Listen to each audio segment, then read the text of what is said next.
Alright, so before I get into the Achraf Hakimi saga, I have a very important question I want to ask everybody at home watching this right now.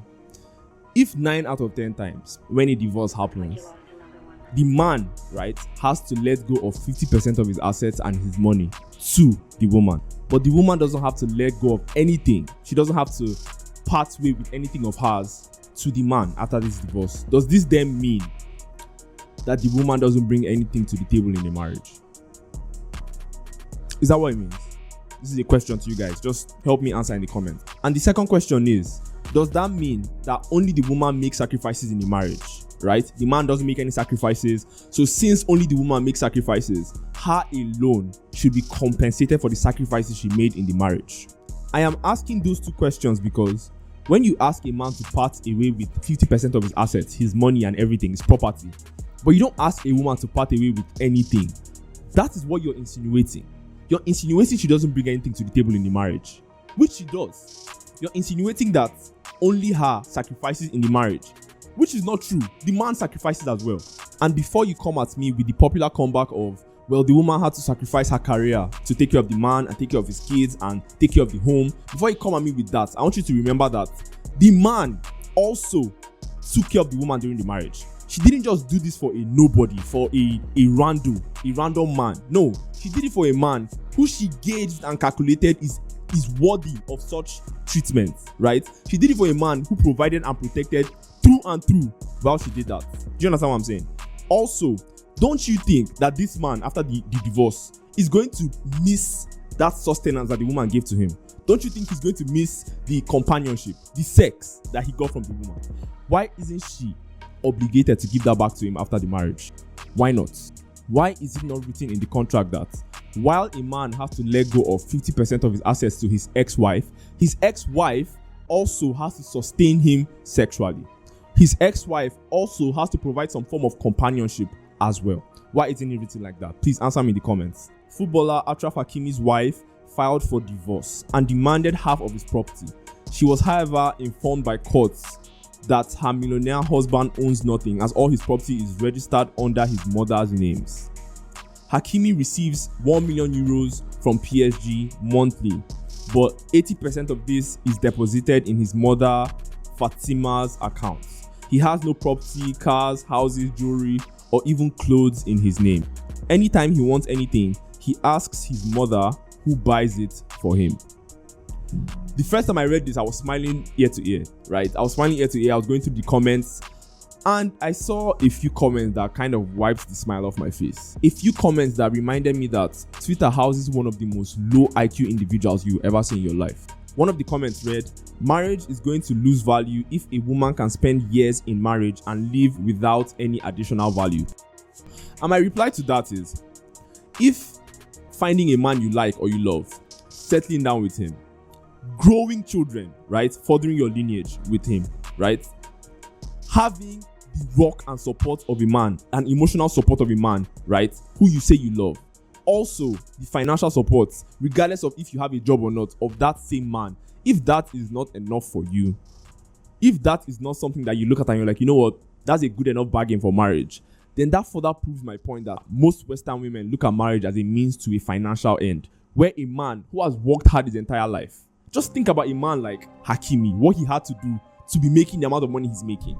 And then you come into his life, you spend 2 or 3 years with him, and you take half of that. Like, do you know how insane that is? Like, you take half of that. That's absolutely insane. I think I read somewhere that if you look at the list of the top 100 richest people in the world, most of the women there are there because they took half of their husband, who is a billionaire. They took half of his money. That's crazy. And yet, so many people online drag Ronaldo for not having married his baby mama, who has had 4 kids for him. This is exactly why. Ronaldo might like her or love her with all his heart and assume that she does the same for him. But when it comes down to it, right, you have to be smart about these things. When you give a certain amount of unearned, keyword is unearned, when you give a certain amount of unearned power to an individual, especially a highly emotional individual, you have no control over what they will do with it. She could love you today with all her heart, love you tomorrow with all her heart, but you don't know what will happen in the next 2 months. You don't know how she will feel in the next 2 months. And if the punishment for her not feeling good in a few months is that you lose 50% of everything you've worked for your entire life, then why do you guys blame Ronaldo for not having married her? Why? You guys saw what happened to Ibui, right? He lost all his money. Like, he didn't lose 50%. He lost everything. He lost everything because of love. Come on now. Another comment read, "This is not right. Yes, things may have happened that led them to divorce, but she is a human who sacrificed 2 years. 2 years of her life with Hakimi. She gave him something every human being needs, companionship. She deserves to live with something." Do you not think he deserves the companionship after the divorce as well?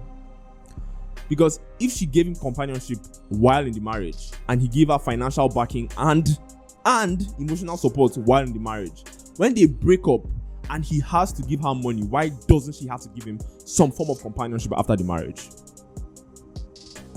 Why not?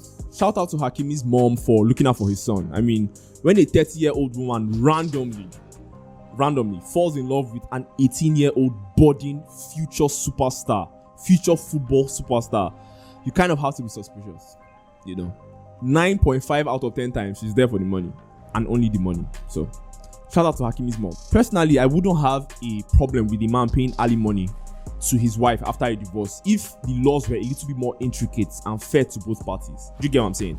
If you came out and you said, if a man hurts or harms his wife, or if a man is the primary reason for the downfall of his marriage, right, with his wife, he should pay her so amount of money or so percentage of money, right? That's understandable. But when, regardless of if the man files for divorce or the woman files for divorce, or if the man cheats or the woman cheats, regardless of who is the cause of the divorce, the woman has to earn a lump sum of money from the man, right? That's where it doesn't make any sense to me. Because what does the man get in return? And why do we ignore the fact that while the marriage was going on, the man was giving her money?